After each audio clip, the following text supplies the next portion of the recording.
ನಿಮ್ಮ ಬಿಸ್ನೆಸ್ ಯಾವುದೇ ಇರಲಿ ಅದನ್ನ ಪ್ರಚಾರ ಮಾಡಲು ಸುಮನ್ ಟಿವಿಯಿಂದ ಮಾತ್ರ ಸಾಧ್ಯ. ಕೂಡಲೇ ಕರೆ ಮಾಡಿ.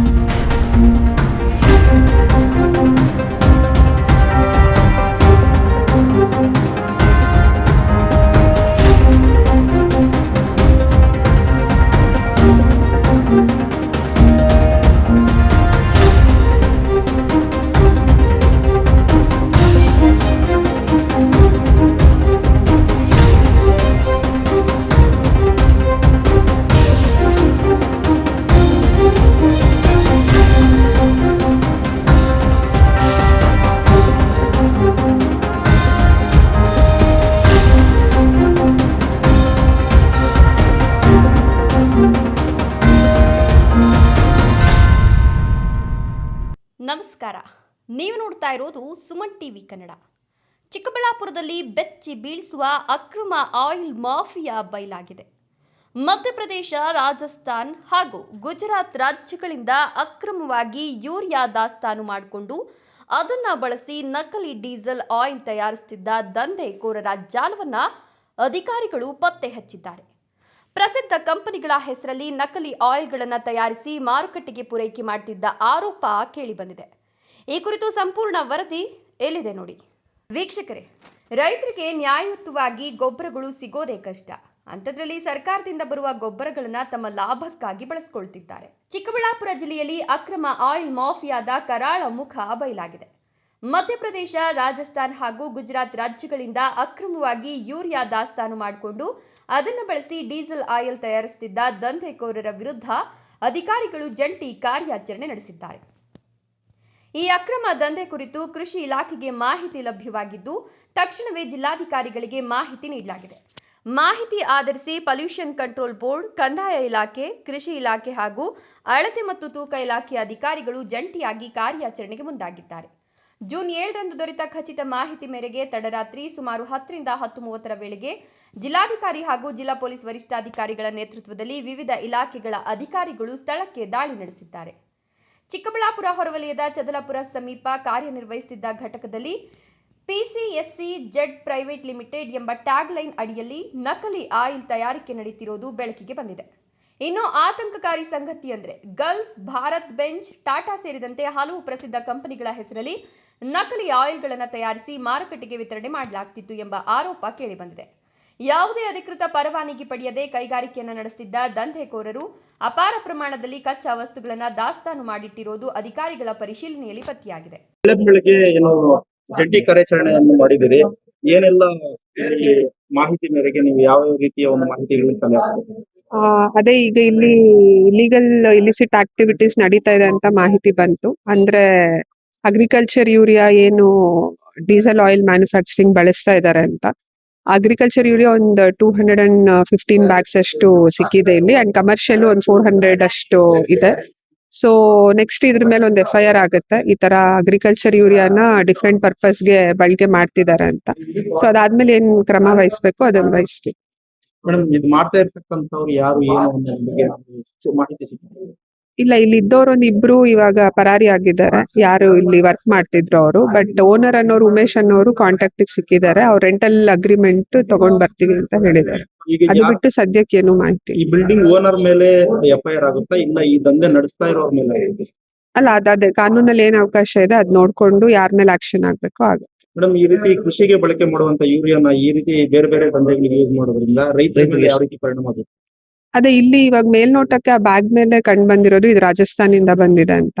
ಬಟ್ ಅದು ಎಷ್ಟ್ ಮಾತ್ರ ನೈಜತೆಯಿಂದ ಕೂಡಿದೆ ಅನ್ನೋದನ್ನು ನಾವು ಪರಿಶೀಲನೆ ಮಾಡ್ಬೇಕು. ಬಟ್ ಈಗ ಸದ್ಯಕ್ಕೆ ಚಿಕ್ಕಬಳ್ಳಾಪುರ ತಾಲೂಕಲ್ಲಿ ಯೂರಿಯಾ ಅಭಾವ ಅನ್ನೋದು ಇಲ್ಲ, ರೈತರಿಗೆ ಯಾವುದೇ ರೀತಿ ಸಮಸ್ಯೆ ಇಲ್ಲ.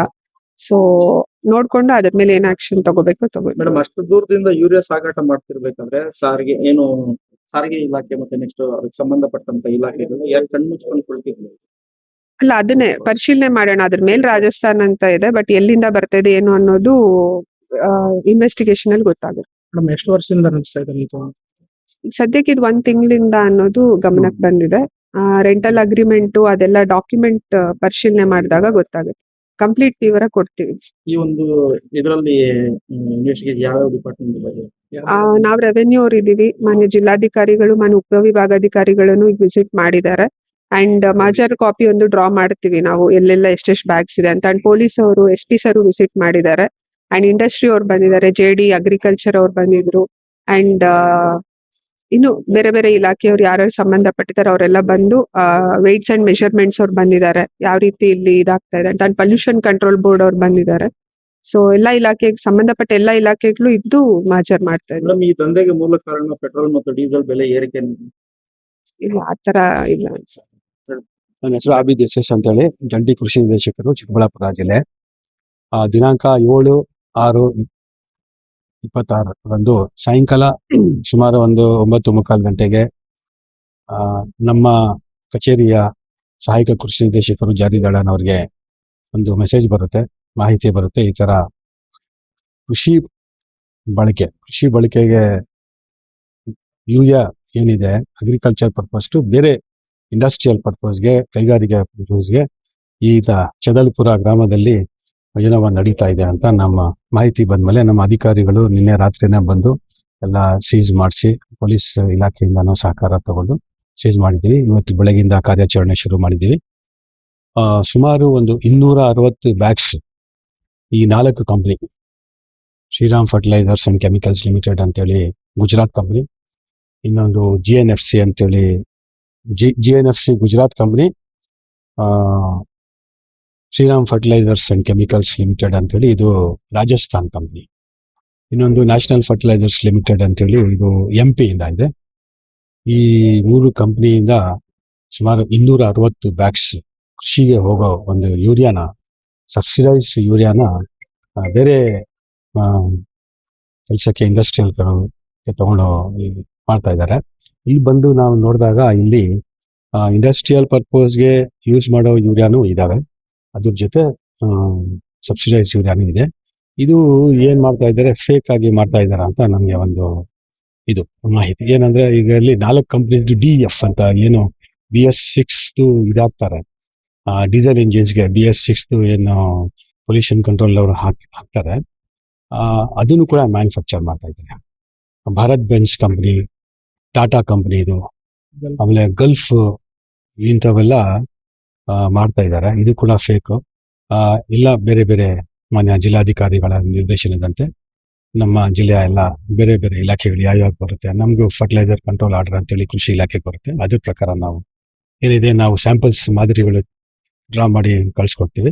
ಅದ್ರ ಬೇಸಿಸ್ ಮೇಲೆ ನಾವು ಫರ್ಟಿಲೈಸರ್ ಕಂಟ್ರೋಲ್ ಆರ್ಡರ್ ಪ್ರಕಾರ ನಾವು ಕ್ರಮ ಜರುಗಿಸ್ತೀವಿ ಕೃಷಿ ಇಲಾಖೆಯಿಂದ. ಓನರ್ ಯಾರು?